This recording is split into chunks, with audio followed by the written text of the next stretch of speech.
important that once the world gets over COVID-19, tourism in Montego Bay will continue to grow, and it is a fact that congestion will worsen. Growth in the tourism sector will result in additional traffic being generated by the airport and seaport, as well as additional traffic throughput in the city to access various attractions in and around Montego Bay. This includes traffic intending to bypass the city. The commercial center, with all its amenities, lies at the heart of the city with its main thoroughfare along the coast. A bypass for Montego Bay has been contemplated for at least 20 years, given the growth of the town, or rather the city, and the development of the tourism industry in St. James and neighbouring parishes. Madam Speaker, the time has come to finally get the Montego Bay bypass done.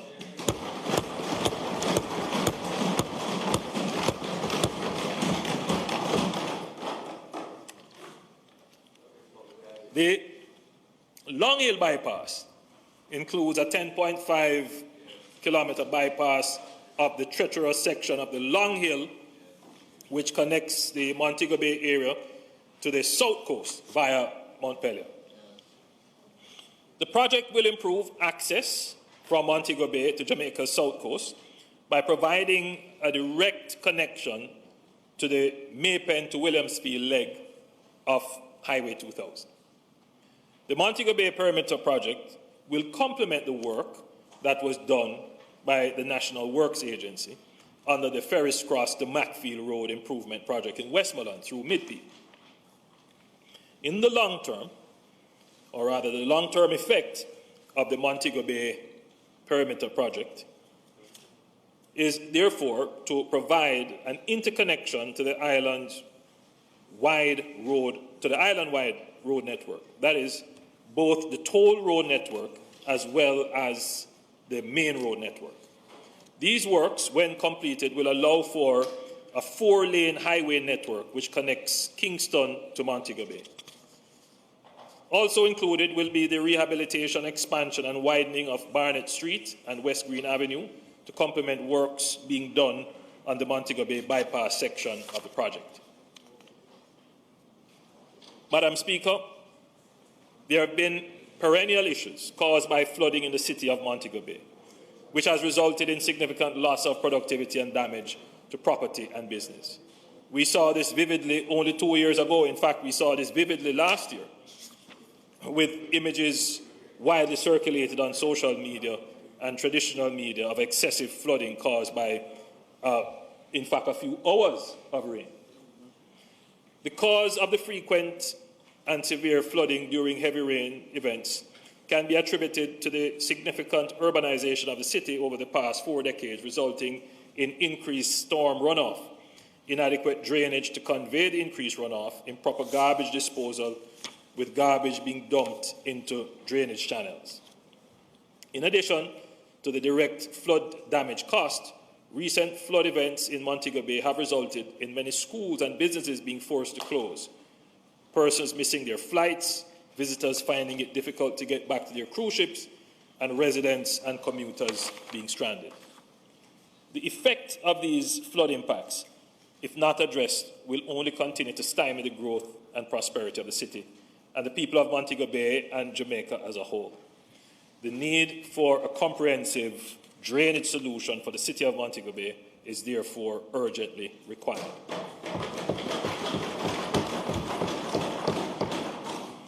Undertaking a drainage study for the Montego Bay Perimeter Road project as part of the Montego Bay, as part of the whole project presents an opportunity for the various government agencies to collaborate on identifying and addressing the drainage problems in the area. Madam Speaker, early in last term, when we began the development of this project, it was originally envisaged that the Montego Bay Perimeter Road project would be financed through a loan from the China Exim Bank, and as such, China Harbour would be contracted to build out the project. This would have been similar to how the North-South Highway was developed, as well as the Southern Coastal Highway Improvement Project. Madam Speaker, we proceeded on that basis, and CHEC did much of the preliminary work. In fact, CHEC did most of the preliminary work to get most of it done to this point. However, in keeping with our fiscal arrangements, the Ministry of Finance and the Public Service subsequently indicated that Jamaica did not need to borrow from China to implement the project. It's a very important point. We could finance this infrastructure project within our own resources. This would be the first major highway development financed with our own resources and not linked to a loan. If that is not a sign of how Jamaica has grown in its economic and financial management. Highway 2000 was done by borrowed money. The North-South Highway was done by borrowed money. The South Coast Highway was done with borrowed money. North-South, yes. North-Coast Highway. Madam Speaker, I am pleased to say that the Montego Bay perimeter project will be undertaken and completed without borrowing any funds.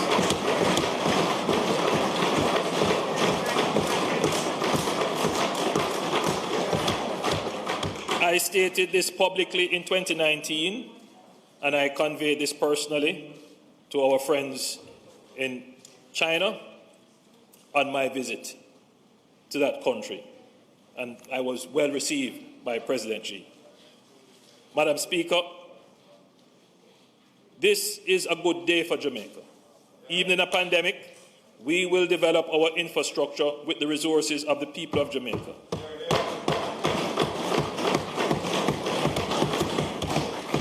The Cabinet has declared the Montego Bay perimeter project as a national development project.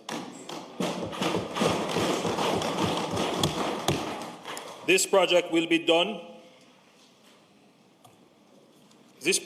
one of the most important infrastructure developments in Western Jamaica in recent times.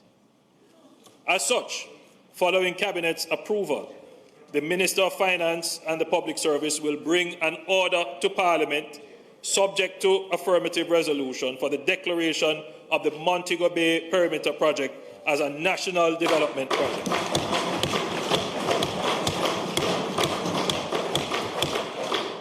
Madam Speaker, it is the government's intention that once this order has been affirmed, the government will contract directly with China Harbour Engineering as the contractor of the project, as provided for direct contracting under the Public Procurement Act of 2015.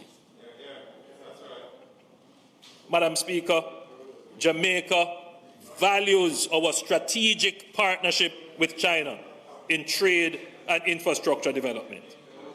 China Harbour has performed with respect to the North-South Highway when others left that project, and they are performing on the South Coast Highway Improvement Project.